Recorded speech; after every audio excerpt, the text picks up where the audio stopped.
السلام عليكم ورحمة الله وبركاته. اللهم صل وسلم وبارك على سيدنا محمد وعلى آله وصحبه أجمعين على أفضل الصلاة والسلام. ازيكم عاملين ايه؟ قبل ما أبدأ الفيديو بتاع النهاردة متنسوش الاشتراك في القناة وتفعيل زر الجرس على كلمة الكل عشان يوصلكم مني كل جديد بقدم. عندنا عيد ميلاد فهنعمل تورتايه. هعمل تورتايتين، التورتايه الواحدة باتنين بيضة بس. دول بصوا مجين من الكبار بتوع الشاي، دقيق، وهحط عليهم معلقتين كبار نشا. بصوا يعني انا بعمل النشا وبحط الخل بدل ما اجيب الدقيق السبونش الجاهز، لانه غلي قوي دلوقتي. فالدقيق العادي بتاعنا وبحط عليه معلقتين نشا، واحط عليه ذرة ملح، وهحط عليه كيس باكنج باودر. تمام. وكده ابقى جهزته سبونج بدل الجاهز يعني. اهو شايفين كده ايه المواد الجافة جهزت. مجين كبار دقيق ونخلتهم، معلقتين نشا نخلتهم قدامكم، وذرة ملح وكيس باكنج باودر. واديني قلبت اهو المواد الجافة وجهزتها وسبتها على جنب. بصوا بقى ادي بيضتين بس، يعني تخيلوا هنعمل تورته بيضتين كيسين فانيليا. دي كوبايه سكر، وهحط نص كوبايه سكر تاني، ودياتي معلقه خل. وبصوا مش هحط لها ولا زيت ولا سمنه ولا اي حاجه. ادي مج ونص سكر. لو انتم مش عايزينها محليه قوي يبقى كفايه مج، لكن انا بحط لها مج ونص. ادي نص مج ميه، نص مج ميه من الحنفيه. حطي ميه من الحنفيه وهدوب كويس قوي، يعني هضرب بمضرب البيض او بالخلاط. لو انت ما عندكيش مضرب بيض بالخلاط مفيش مشاكل. انا قبل ما اشتري مضرب البيض كنت اما اعملها في الخلاط عادي يعني. بس فهفضل يعني اضرب الميه مع السكر علشان ادوب السكر كويس قوي. طبعا بصي انت قدامك دف 5 دقايق خلاص دوبتيه. السكر دب في 10 دقايق، في دقيقتين على حسب ما هيدوب معاك السكر كويس. طبعا كل سنه وانتم طيبين، ويا رب يكون عيد سعيد على الجميع يا رب العالمين، وربنا يعود عليكم الايام بخير وصحه وسعاده. انا السنه دي يعني ما عملتش بسكوت وما عملتش عملت شويه الكحك الناعم معاكم. بصوا بقى هحط البيضتين. بصوا هنعمل تورتايه ببيضتين بس في ظل الحاجات الغاليه والغلا اللي احنا فيه ده. عايزين ان احنا نوفر على قد ما نقدر. فانا كده حطيت الميه، نص كوبايه الميه، حطيت المج ونص سكر، حطيت ودوبتهم مع بعض، ورجعت حطيت بيضتين، حطيت كيسين فانيليا. وممكن تحطي كيس واحد فانيليا على قد ما نقدر هنقتصد. تمام. وكمان هفضل اضرب لحد ما الاقي البيض لونه بيجي فاتح شويه، واحس ان هو تيجي الحبه كده اهو يعني.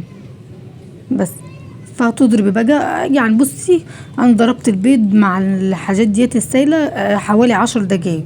لا حطيت زيت ولا احط سمنه ولا احط حاجه. طبيعي التورته بنعملها ما بنحطلهاش مواد دهنيه. يعني انا عملت تورتايه فانيليا ببيضتين بس، والمكونات اللي انا قلت لكم عليها. وعملت واحده تاني كمان اللي هي شوكولاته او بني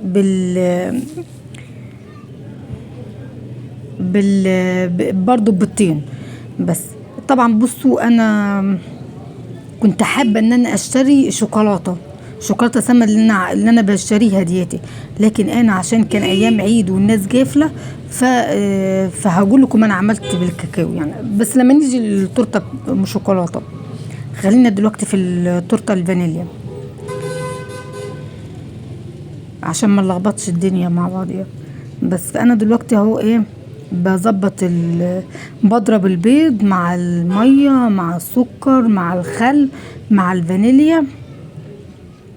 شايفين بتفتح معانا ازاي؟ لونها بيبقى فاتح شويه كده اهو. اهو. تحس انها تجلت حبة شوية كده. طبعا ايه كان ممكن ما نحطش النشا ونجيب محسن الكيك ده او محسن جل، بس انا الصراحة ما جبتوش لاني عملت بيه مرة، وفي واحدة يعني من المتابعين بتوعي في القناة قالوا لي بلاش ده بيعمل امراض كتيرة وامراض وحشة، فبطلتها يعني. فبديل الحاجات دي ايه الاسبونج الجاهز، بديل محسن الكيك بيبقى الخل. اهو بصوا حطيت المواد الجافة كانت مظبوطة جدا، المقادير دي مظبوطة جدا، فامشوا عليها اهو. وهديله كمان هضرب برضو حوالي 10 دقايق ضرب متواصل لحد ما هتلاقي الدقيق كده فتح، وانا عايزة ادخلها هوا يعني. اهو شايفين هفضل اضرب فيها يعني. لاحظوا اللون ده من اللون اللي بعد ما اخلص ضرب فيها، بس بتحس ان هي نعمت خالص كده اهو. كمان انا والله برضو بطلت اجيب ورق الزبدة، ف بعمل ايه بدهن الصينية زيت، وبعد ما ادهن الصينية زيت بحط لها شوية دقيق، بعفرها يعني بالدقيق كده اهو، ومن كل من يعني في قلب الصينية وجوانب الصينية كلها بالدقيق، وبعد كده بنفض الصينية كويس من الدقيق. والله بتطلع بمنتهى السهولة، لا بتلزق ولا اي حاجة ولا كده، وبتبقى حلوة جدا. عايزه اقول لكم ان انا الفكره دي عجبتني عن كمان ورق الزبده. شايفين لما بضرب السبونج، شايفين حاسه التورتايه، شايفين فتحت ازاي. بس فانا زي ما بقول لك بديل محسن الجل او محسن الكيك هتحطي ايه الخل، وبديل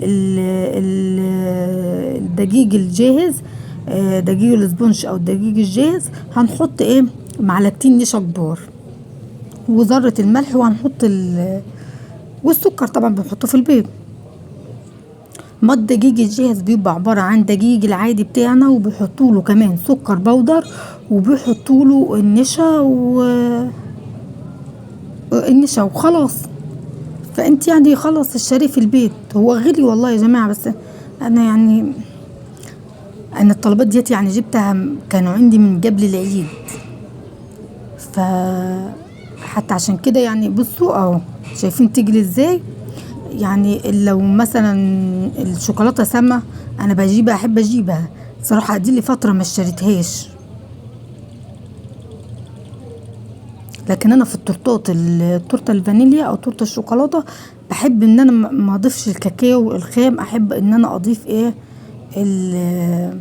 الشوكولاته بتبقى احلى. بصوا ادي الصينيه اهي، زي ما قلت لكم حطيت حبه معلقه زيت، وحطيت ودهنتها كويس، وبعد كده عفرتها بالدقيق من كل الجوانب، ونفضت الصينيه كويس وخلاص، ونزلت اهو بالتورته.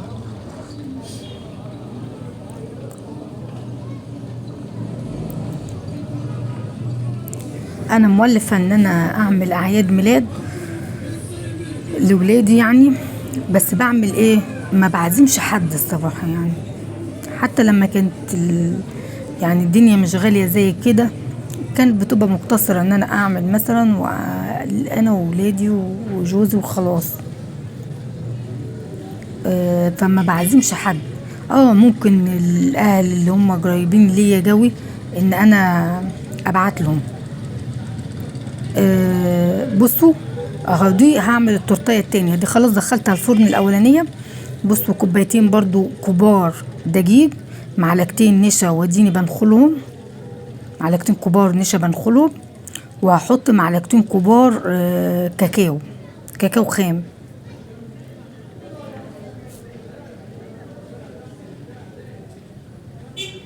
وهنخلهم برضو عشان لو في تكتلات ولا حاجة، لان انا دخلتهم لان عشان التكتلات، ولان انا دي الحاجات دي زي ما قلت لكم كنت جايباهم وادي لهم فترة يعني، وكنت حطاهم في التلاجة يعني. انا عاملة علبة كده حاطة فيها الكريم شانتيه بقى عندي، لبن بودر، كاكاو، الفارماسيلا والشوكولاتة والحاجات ديتي، وبحطها في التلاجة.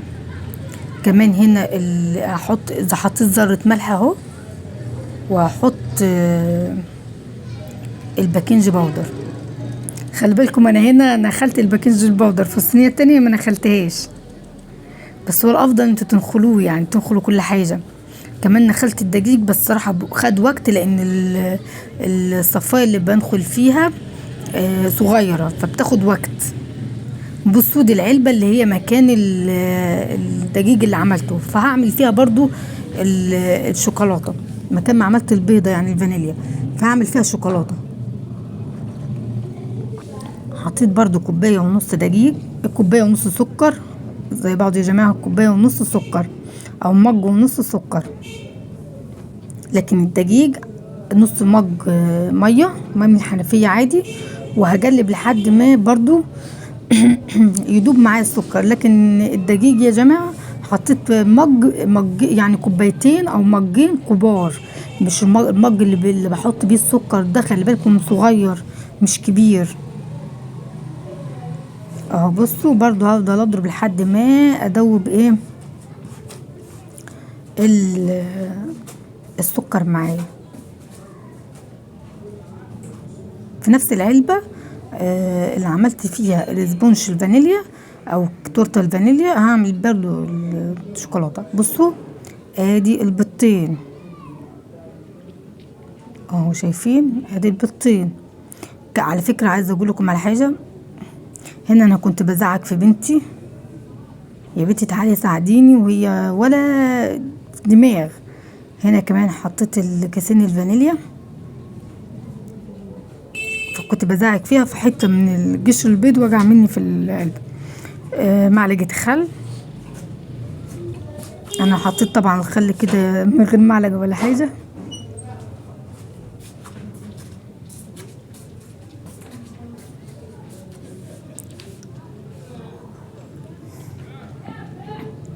انا عملته وزينته في نفس اليوم. انا دايما بحب والله، والاحسن يعني واللي انا جربته وهقول لكم برضو عن تجربه يعني الاحسن ايه، ان انا لما بعمل التورته دياتي اعملها من بالليل، وتاني يوم اروح ايه مزينيها، بتبقى احلى، وبتبقى كمان لما بتقشريها بتبقى احسن. كمان عايزه اقول لكم على حاجه، لما تطلعوا التورته من الفرن حاولوا يا جماعه بورقه زبده او حاجه غطوها. لما بتيجي عارفين هي بتعرج، لما بتيجي بتحوشي الورقه بتاعت الزبده بتقشر نفسها يعني انت بتحوشي الورقه بتاعت الزبده بتلاقي كمان التورته قشرت الوش بتاعها بدل ما انت تقشري فيه، وكمان بينشف. يعني انا دول عملتهم، واخدين بالكم، عملتهم وسبتهم عايزاهم يبردوا، لان انا كنت هزين في نفس اليوم ويا دوبك، يعني انا سبتهم ساعتين كده او ساعه ونص بردوا. عايزه اقول لكم من الوش حسيت ان هو نشف شويه، لان انا سبتهم، وكمان يعني كانت المروحه شغاله، بس انا ما خدتش بالي، يعني كان الافضل ان انا لا اغطيها. بصوا بقى دي المواد السائله كده ضربناها مع بعض، ودي المواد الجافه اللي هما كوبايتين مجين كبار دقيق، معلقتين نشا كبار، معلقتين كاكاو، ذره ملح، كمان كيس باكنج باودر او كيك شيف ولا شيف كيك. انا صراحه بستخدم الباكنج باودر وبينجح جدا ما شاء الله. يعني هتشوفوا التورت اللي انا عاملاها ببيضتين بس والله العظيم، وهتشوفوهم هيبقوا عاملين ازاي. يعني برضو احلى حاجه يعني، واكتر حاجه احب ازود عليكم فيها واقولها لكم، اضربوا شويه، اضربوا شويه اهو بالمضرب او في الخلاط، اضربوا شويه. بس اللي خلاطها وحش زي خلاطي انا ما كنتش بقدر اضرب فيه الحاجات دي كتير، فكان افضل حاجه ليا. وكمان انا ما ببيعش والله التورت ولا الحاجه دي، انا بعملها لاولادي لما يحبوا يكونوا عايزين ياكلوها، لما بيكون في مناسبه مثلا، ممكن حد يعني يكون قريب مني خالص يقول لي اعملي معايا واحده بس. لكن انا لا ما ببيعش الحاجات دي، بعملها لاولادي وكده. لكن جبت المضرب البيض يعني على اساس ان انا بحب اعملهم، يعني بحب اي مناسبة، اي مناسبة مش شرط عيد ميلاد. عيل مثلا جاب في امتحانات شهر كويس، عيل مش عارفة ايه، آه اي حاجة يعني كده تحفزيهم، طب يلا اعمل لكم حاجة حلوة. برضو هنا الصينية ديتي جبتها وحطيت لها معلقة زيت ودهنتها كويس، وكمان رشتها بالدقيق. وادي هنزل اهو الكمية بتاعت التورتة التانية. انا كنت هعملها والله في الصينية المربع واعملها على اساس جاتوه، بس انا لما لقيت ان الصواني مش كبيرة. على فكرة الصواني ديتي اللي هي طقم الصواني بيبقى 3 صواني، الكبيرة خالص واللي هي الوسط والصغيرة. دي الصينية الوسط يا جماعة، انا مش عارفة مقاس كام، مقاس 24 ولا مقاس 22، انا مش عارفة مقاس كام، لكن انا بقول لكم اهو يعني اللي انا عارفاه متأكدة منه ان دي الصينية الوسط في طقم الصواني. طقم الصواني بتاعي 3 صواني، في واحدة صغيرة وفي واحدة وسط وفي واحدة كبيرة خالص، هي ديتي الوسط. يعني انا واخدة صينية امي الوسط، ودي صينيتي انا الوسط وبعمل فيهم. بصوا كمان هنا واطي، جبت في حدود 30 جنيه كريم شانتيه، دول ب30 جنيه كريم شانتيه، وكمان ضفت عليهم يعني مج ونص سكر. وكمان وانا برضو عايزه اقول لكم على حاجه، انا حطيت مج سكر ودقته الكريم شانتيه ودوقته للعيال، قالوا لي لا يا ماما ده عادم. فرحت ضفت كمان ايه، ضفت كمان سكر بودر تاني، يعني عملت نص مج تاني سكر بودر وضفته. ده انا مش عارفه، انا قلت للراجل اديني ب30 جنيه كريم شانتيه خام، فاداني كان نوعه جولدن باك. يعني انا بقول له نوعه ايه، قال لي جولدن باك، وانا بحب يا جولدن باك يا الكريم شانتيه الفرنساوي، الاتنين بيبقوا حلوين. طبعا ميه ساقعه متلجه واضربي بيها. بصوا اهو انا خدت نصهم للفانيليا ونصهم، انا باجي هنا في الخطوه دي انا حطيت كاكاو خام. انا كنت بحب اسيح شوكولاته سما واحط على الكريم شانتيه، بتبقى احلى من الكاكاو، فاهميني؟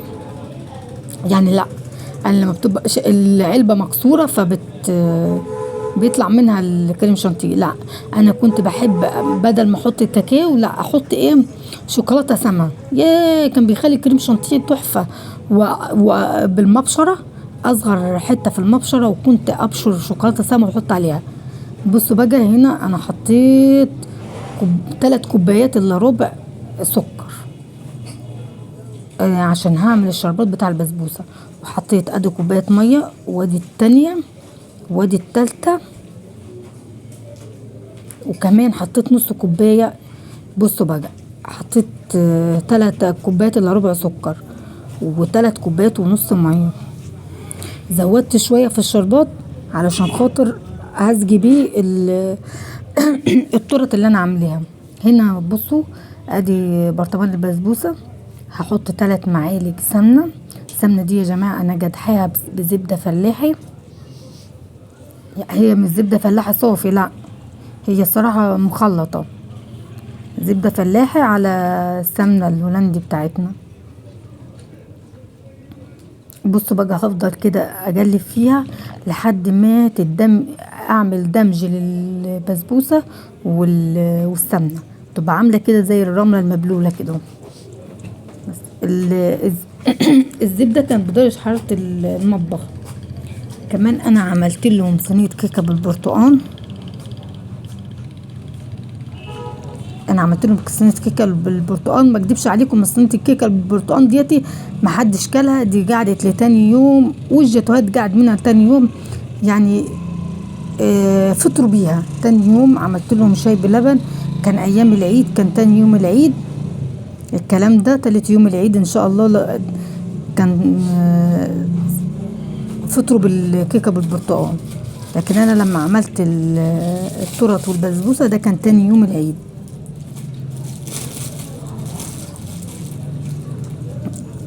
هنا برضو عندي الحليب، انا كنت غلياه وحطاه على في المطبخ. يعني انا كنت عماله ادور على الاسباتولا عشان اعجن بيها، بس ما كنتش لاقيها. خلي بالكم الحليب ما يزيدش منكم، هي نص كوبايه، نص مج حليب، ما يزيدش منكم، علشان خاطر بيعمل زي فقاعات كده في صينيه البسبوسه وانتوا بتطيبوها. يعني مره انا زودت اللبن فعمل زي فقاعات كده وزي خرام كده في صينيه البسبوسه لما لقيتها اول ما سخنت ودخلت في السوا او في الطيبان. هنا دي برضو الصينيه المربعه، الصينيه الوسط في طاجن الصواني. هتقولي انت كل حاجه، انا دايما بعمل في الصينيه الوسط، بحب استخدمها في كل الصواني. اهو بصوا بقى، دخلت البسبوسه الفرن، وكان الفرن سخن، وكنت عملت قبل صينيه البسبوسه دي عملت صينيه الكيكه بالبرتقال اللي قلت لكم عليها، بس ما صورتهاش يعني الصراحه، قلت عشان الفيديو ما يطولش. بصوا بقى دي التورتيه، شايفين يا جماعه كانت عاليه ازاي؟ عملت لي قطعتين. بصوا ده الدقيق زي ما قلت لكم ان انا عملت الصينيه بزيت وحبه دقيق وغلفتها كلها بالدقيق. بصوا بقى انا هكحت كل الارضيه،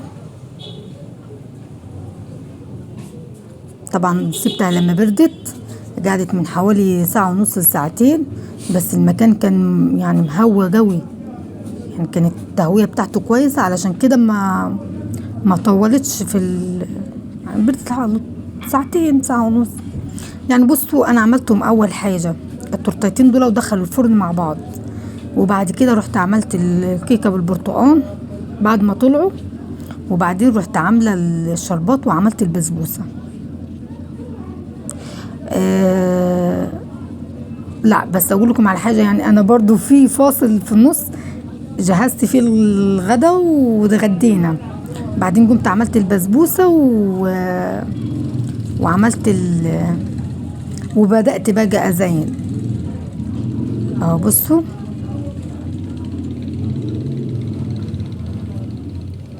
طبعا هكحت كل الوش الظهريه بتاعتها. اهو بصوا كل ده اللي طالع انا مش برميه، انا قبل ما بدأت اشتغل كنت ملمع السفرة حلو جدا بمية وخل ومسحها كويس، وبعد كده بدأت ان انا اقطع. بصوا اقشر الظهرية بتاعت التورتة، شايفين ما شاء الله ببيضتين بس، عملنا اهو يعني 4 بيضات، عملنا بيها 2 تورتة، وفرحت بيها فرحت بيها بنتي ولادي يعني كله، وعيد الميلاد عملناه.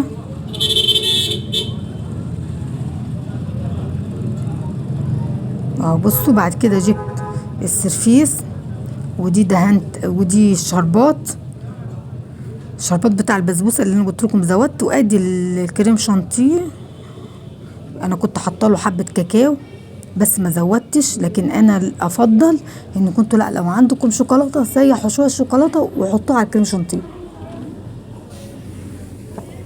هتبقى احسن يعني وافضل. بس حطيت كريم شانتيه كويس قوي. كمان انا لو عندي شوكولاته كنت رشيش شويه شوكولاته في النص كده اهو، بس انا ما عنديش. على فكره الاسباتولا ديت يعني مش عايزه اقول لكم بحبها ازاي، بحبها جدا. هنا بصوا اهو هقطع الحوافي كلها، همشي حوالين داير كده اقطعهم بالسكينه، وبعد كده احطها فوقيها.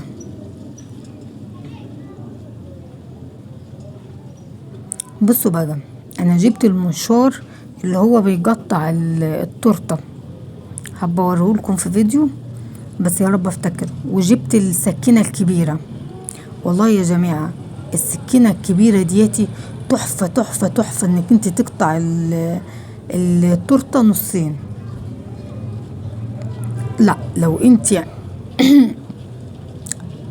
انت قدامك هتشتري حاجه من الاتنين، يعني بصي عن تجربه اشتري السكينه الكبيره. سواء المشرشر او العاديه. انا والله ديتي العاديه، يعني السكينه الكبيره خالص، بس ايه العاديه. انا جبتها كان اخر حاجه عيد ميلاد بنتي ورحت اشتريتها، قلت عشان اعمل بيها التورته. ايوه كان قبل رمضان، وكان برضو عندنا عيد ميلاد بنتي الصغيره، ورحت قلت لا انا اشتري عندي المنشار بتاع تقطيع التورته، بس لا رحت اشتريت السكينه الكبيره ديتي. مع بصوا يمكن انا معرفتش استخدمه، لكن بصراحه والله السكينه الكبيره ديتي فرجت معايا جامد، فرجت معايا خالص في تقطيع التورته. يعني ما شاء الله بتطلعها لي متساويه جدا. بس ادينا عملنا تورته دورين، وما شاء الله حلوه، ما خدتش يعني كريم شانتيه كتير، يعني كريم شانتيه كمان اتبقى منه. عملت منه اللي هو الطواجن ديتي. بصوا بقى اهي، بصوا ادي السكينه الكبيره اللي بحكي لكم عليها اهو، شايفين يا جماعه؟ ما شاء الله عليها اهي، حلوه جدا.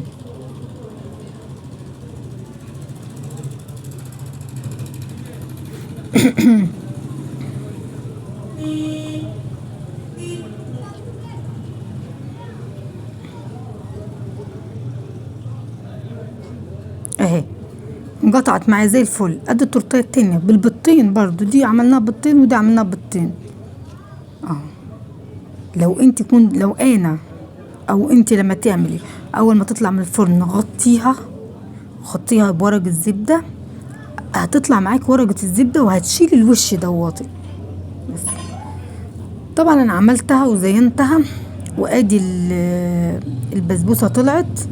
اديني اهو هي كان لونها مش فاتح كده، اغمق شويه، وبسقيها شربات. شايفين البسبوسه من علامه نجاحها انك انت اول ما تحطي لها الشربات تشربه. كانت سخنه خالص، وانا كنت بزين في التورته، بس لما طلعت من الفرن رحت قلت لا هسقيها الشربات واسيبها تشرب الشربات على مهلها، عقبال ما انا اكمل التزيين. بصوا رجعنا تاني للتزيين، بس يعني نفس اللي عملتها في الشوكولاته البني عملتها هنا. الكيس بتاع الكريم شانتيه اللي عندي كان اتكسر مني، اتقطع ومعرفتش اعمله، فجبت كيس تلاجة وعملت بيه.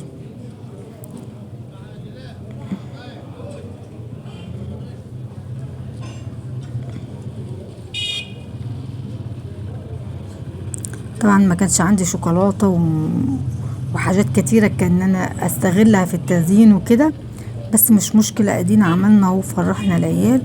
والله عايزه اقول لكم كان الطعم بتاعها حكايه، والمقادير بتاعها مظبوطه جدا جدا فوق ما تتخيلوا. فاتكلي على الله وما تقلقيش، بيضتين واعملي بيهم وما تقلقيش. وديني عملتها قدامكم اهو، والله ولا ازيد ولا اقل، نفس اللي عملت المقادير، كل حاجه عملتها هي جربيها، وحاجه بسيطه وكده. كمان انت لو هتعملي واحده يعني خلاص، بصوا 12 جنيه كريم شانتيه، او 10 جنيه كريم شانتيه وخلاص. بصوا انا اهو كنت مش عارفه بعمل ايه، بس اهو يعني جيت اعمل وخلاص. انا ما كنتش مخططه يعني هزين ازاي ولا كده.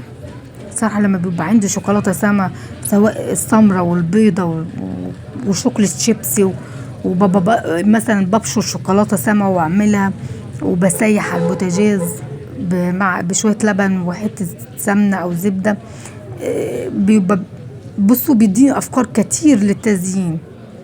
فانا عشان ما عنديش الا كريم شانتيه وعندي شويه فرماسيلا، يعني ديلهم برضو فتره حطاهم في التلاجة، فانا عملت بيهم. دي خلاص البيضه عملتها، وادي الشوكولاته البني. اشتريت كمان ب5 جنيه بتاع ده اسمه ايه، كريز اخضر، وب5 جنيه كريز احمر. تخيلوا يعني اداني 5 وحدات، اداني 5 وحدات احمر، واداني 6 وحدات اخضر، بس عشان كانوا الوحدات بتاعتهم صغيرين، دول ب10 جنيه. بصوا بقى انا وانا واقفه برضو بعمل، قلت طب خلاص انا هعملها كأنها ايه هقسمها على 4 وبالفرماسيلا اللي عندي وببواجي وقسمت الكريز على الاتنين يعني كده اهو، هعمل بيهم وخلاص.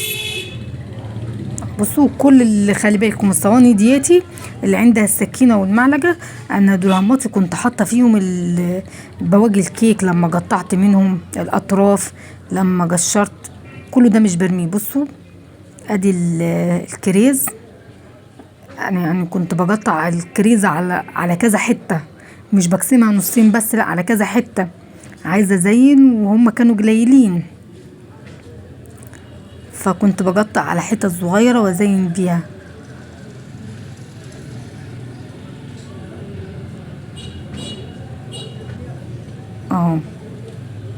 وبعدين اجيب الكام واحده اللي كانوا عندي احمر، وبرضو هحاول ان انا ازين بيهم اي حاجه كده يعني ايه تمشي معايا التزيين. بصوا اهو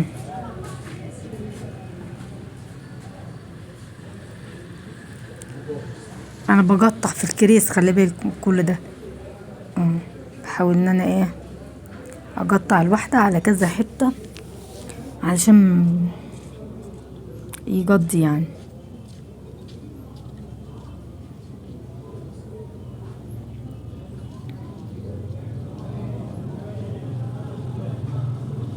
والحمد لله عدى وكان يوم جميل جدا، وربنا يا رب يجعل ايامنا كلها فرح واعياد وسعاده يا رب العالمين. ومره نعمل ويبقى عندنا امكانيات كتيره وحاجات كتيره، ومره نعمل وتبقى الدنيا مزنوقه والايام بتعدي يعني. بصوا دي فرماسيلا انا كنت جايباها، كان دي برضو كان عيد ميلاد زي كده عندي، والبواجي بشيل واحطه في التلاجة فبيقعد. دي نوع فرماسيلا عندي كبيرة هي وملونة، وهنا عندي فرماسيلا اللي هي شوكولاتة، دي فرماسيلا برضو يا جماعة بس اللي هي ايه لونها اسمر زي الشوكولاتة.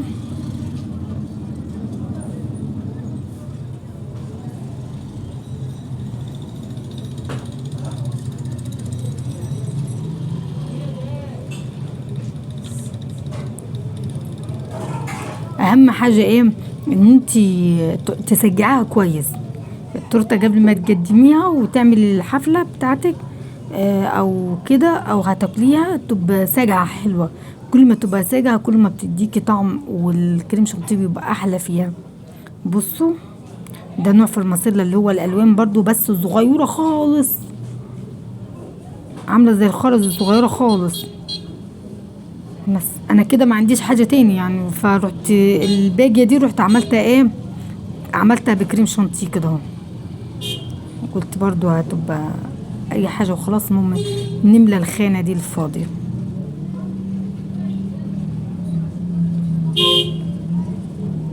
اهو بصوا ده الشكل النهائي ليها، يا رب يكون عجبتكم. دي بقى التورته البيضاء انا زينتها وحطيت عليها الفرماسيلا برضو كنت اقطع حته صغيره. هنا بقى بقدم، كنا خلاص عملنا الحفله وغنينا هابي بيرثداي تو يو كده برضو انا بقدم، وكنا خلصنا ووريتكم الشمعة. بصوا اهو الدورين، وادي التورتايه اهيتي بعد ما قطعتها. بصوا اهو، وادي دي الفانيليا، وادي الشوكولاته بس انا قطعتها وحش يعني، كنا مستعجلين بقى يلا يا ماما هاتي احنا ناكل. اهو بصوا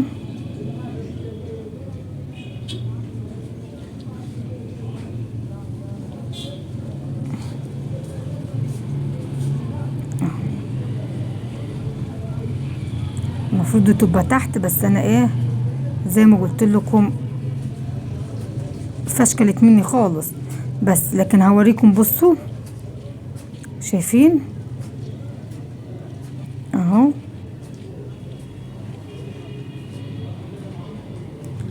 ادي البسبوسه اهي. هقطع حته كده برضو على السريع معاكم علشان خاطر اهو.